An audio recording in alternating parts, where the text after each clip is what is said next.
जिस भगवत गीता को सुन करके श्री कृष्ण के मुख से जिस भगवत गीता को सुन करके अर्जुन ने युद्ध किया था, तो क्या ये भगवत गीता समाज में नफरत फैलाता है? क्या ये नफरत फैलाने वाली किताब है?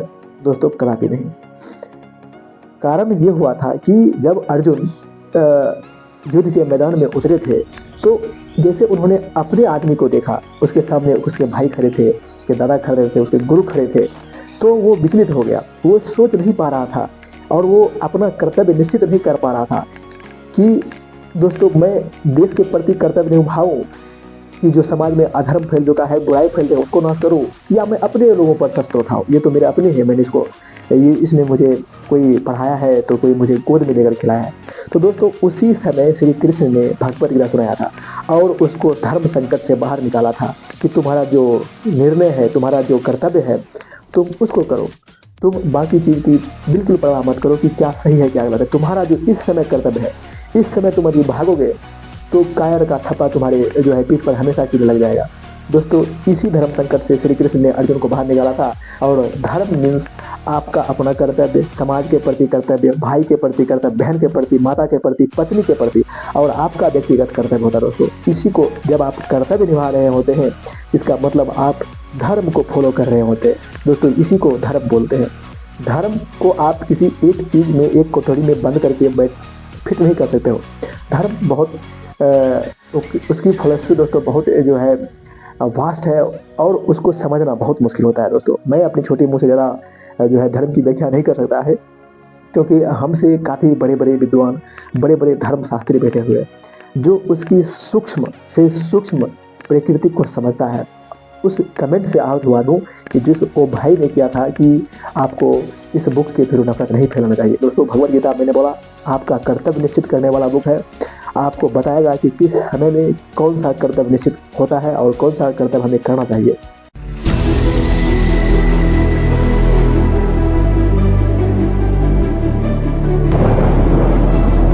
हेलो दोस्तों, स्वागत है आप लोगों का हमारे YouTube चैनल गोडसे प्रजापति में।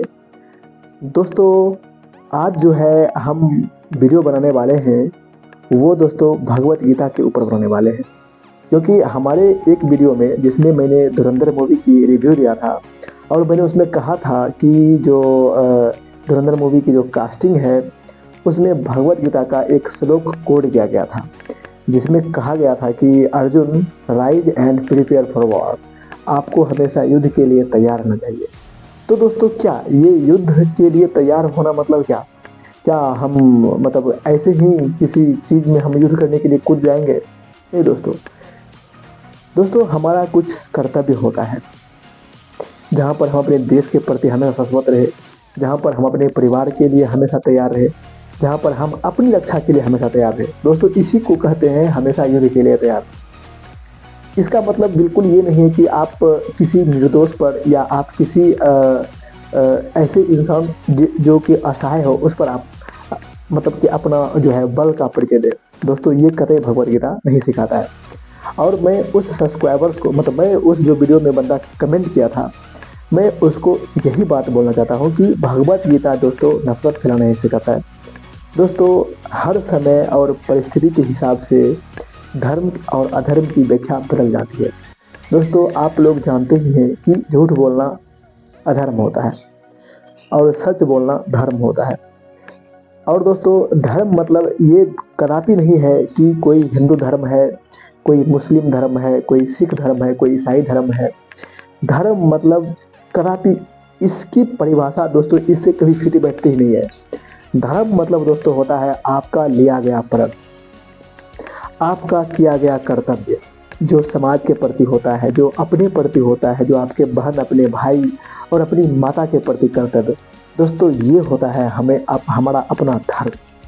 जब आप किसी को वचन देते हैं, जब आप किसी कर्तव्य में जुड़ते हैं, जैसे आपका देश का प्रति क्या कर्तव्य है, उसके प्रति खड़ा रहना चाहिए अथवा नहीं, दोस्तों ये होता है धर्म। और ये हमेशा शाश्वत से, सनातन से चला आ रहा है दोस्तों।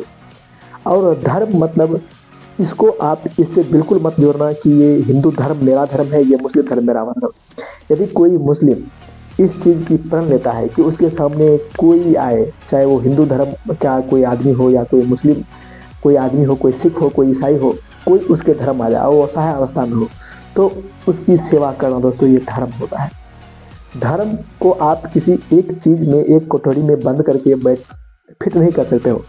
धर्म बहुत उसकी फिलॉसफी दोस्तों बहुत जो है वास्ट है और उसको समझना बहुत मुश्किल होता है दोस्तों। मैं अपनी छोटी मुँह से ज़्यादा जो है धर्म की व्याख्या नहीं कर सकता है, क्योंकि हमसे काफ़ी बड़े बड़े विद्वान, बड़े बड़े धर्मशास्त्री बैठे हुए हैं जो उसकी सूक्ष्म से सूक्ष्म प्रकृति को समझता है और डिसाइड करता है कि क्या धर्म है।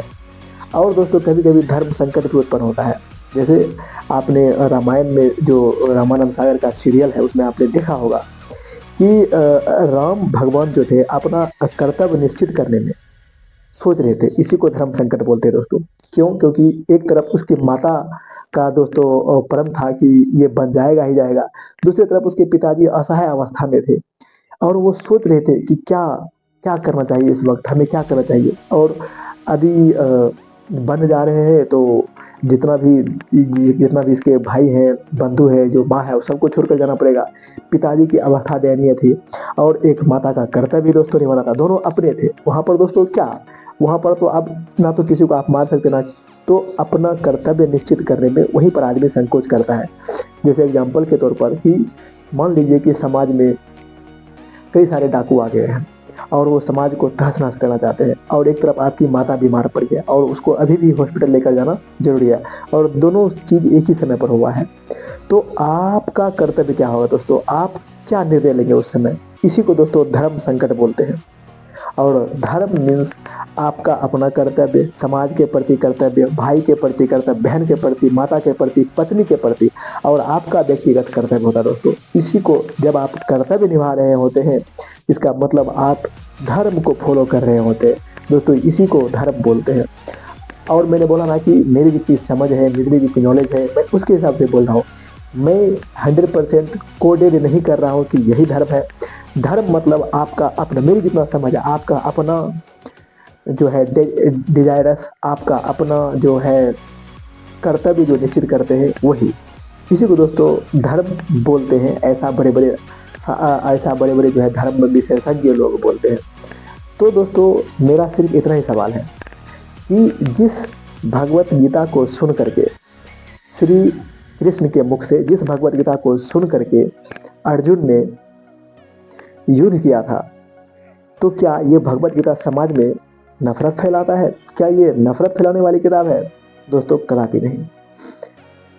कारण ये हुआ था कि जब अर्जुन युद्ध के मैदान में उतरे थे, तो जैसे उन्होंने अपने आदमी को देखा, उसके सामने उसके भाई खड़े थे, उसके दादा खड़े थे, उसके गुरु खड़े थे, तो वो विचलित हो गया। वो सोच नहीं पा रहा था और वो अपना कर्तव्य निश्चित नहीं कर पा रहा था कि दोस्तों मैं देश के प्रति कर्तव्य निभाऊं, कि जो समाज में अधर्म फैल चुका है, बुराई फैल चुका है, उसको नाश करूं, या मैं अपने लोगों पर शस्त्र उठाऊं। ये तो मेरे अपने हैं, मैंने इसने मुझे कोई पढ़ाया है, तो कोई मुझे गोद में लेकर खिलाया है। तो दोस्तों उसी समय श्री कृष्ण ने भगवत गीता सुनाया था और उसको धर्म संकट से बाहर निकाला था कि तुम्हारा जो निर्णय है, तुम्हारा जो कर्तव्य है, तुम उसको करो। तुम बाकी चीज़ की बिल्कुल परवाह मत करो कि क्या सही है क्या गलत है। तुम्हारा जो इस समय कर्तव्य है, इस समय तुम यदि भागोगे तो कायर का थप्पा तुम्हारे जो है पीठ पर हमेशा के लिए लग जाएगा। दोस्तों इसी धर्म संकट से श्री कृष्ण ने अर्जुन को बाहर निकाला था और यही वजह से कहा था कि हमेशा युद्ध के लिए तैयार रहो, चाहे वो कोई भी परिस्थिति हो। परिस्थिति दोस्तों बोला ना कि समय और स्थिति के हिसाब बदलते रहता है। कोई इंसान यदि किसी निर्दोष, किसी निसहाय आदमी को जालिम से बचाने के लिए झूठ बोलता है, तो दोस्तों उस समय की परिस्थिति और काल के हिसाब से वो झूठ दोस्तों एकदम धर्म पर फिट बैठेगा, वो धर्म हो जाएगा। यही बात दोस्तों अधर्म के लिए होता है कि अधर्म और धर्म की व्याख्या समय और परिस्थिति के हिसाब से बदलते रहते हैं। यदि आप इस चीज़ को नहीं समझ सकते हैं तो आप किसी भी चीज़ को लेकर के आप दुविधा में पड़े रहिएगा। जैसे मेरा एक जो है वीडियो में कमेंट किया था कि आप भगवत गीता को पढ़ो, उसके मार्ग में चलो। मार्ग में चलो अच्छी बात है दोस्तों, लेकिन ये कभी नफरत फैलाने वाले बुक नहीं होता है। यदि आप इसको अच्छी तरह समझते हैं, यदि आप इसको अच्छी तरह पढ़ते हैं, तो मैं 100% श्योरिटी के साथ ये कह सकता हूँ कि आपको अपना कर्तव्य निश्चित करने में आप संकोच नहीं करेंगे। दोस्तों बात तो सही है कि यदि आप अच्छे हैं, ये इसकी बिल्कुल गारंटी नहीं है कि आपके साथ अच्छा ही होगा।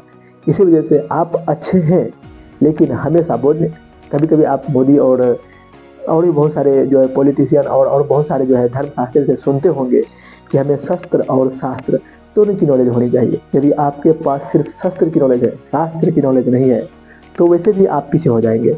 वैसे भी आप किसी जो है बुरी शक्ति के, आप किसी जो है अधर्मी के शिकार हो जाएंगे और उसका गुलाम हो सकते हैं। इसीलिए दोस्तों जितनी आपकी शास्त्र पर पकड़ है, उतनी आपको शस्त्र की भी नॉलेज होनी चाहिए। This is the way of Sanatan. So आपको यही फॉलो करना चाहिए। दोस्तों मैं तो कोई ज़्यादा बड़ा विशेषज्ञ नहीं हूँ, लेकिन मैं सिर्फ उस कमेंट से आहत हुआ हूँ कि जिस वो भाई ने किया था कि आपको इस बुक के थ्रू नफरत नहीं फैलाना चाहिए। दोस्तों भगवत गीता मैंने बोला आपका कर्तव्य निश्चित करने वाला बुक है। आपको बताएगा कि किस समय में कौन सा कर्तव्य निश्चित होता है और कौन सा कर्तव्य हमें करना चाहिए। दोस्तों भगवत गीता हमें यही सिखाता है। और आप भी, आपको यदि समय मिल रहा है तो बुक को पढ़े और समझे, बिना किसी के समझे बहकावे बहा करके आप कोई भी बात मत बोले। चाहे कोई भी किसी भी जो है कम्युनिटी का लोग हो, चाहे मुस्लिम हो, हिंदू हो, सिख ईसाई या क्रिश्चियन, जो भी हो, पहले आप पढ़िए समझिए उसके बाद कोट कीजिए। दोस्तों मैंने बोला ना कि आपका यदि कर्तव्य निश्चित नहीं है तो वैसे भी आप अधर्मी है, सीधी सी बात है। तो इसीलिए अपना कर्तव्य निश्चित कीजिए, जो आपके समाज के प्रति होता है, जो आपके देश के प्रति होता है। तो दोस्तों यही हमें सनातन सिखाता है, और सनातन मतलब जो शाश्वत है, जो चला आ रहा है। दोस्तों आज के लिए इतना ही। थैंक यू, मिलते हैं नेक्स्ट वीडियो में। तब तक के लिए जय हिंद, जय भारत।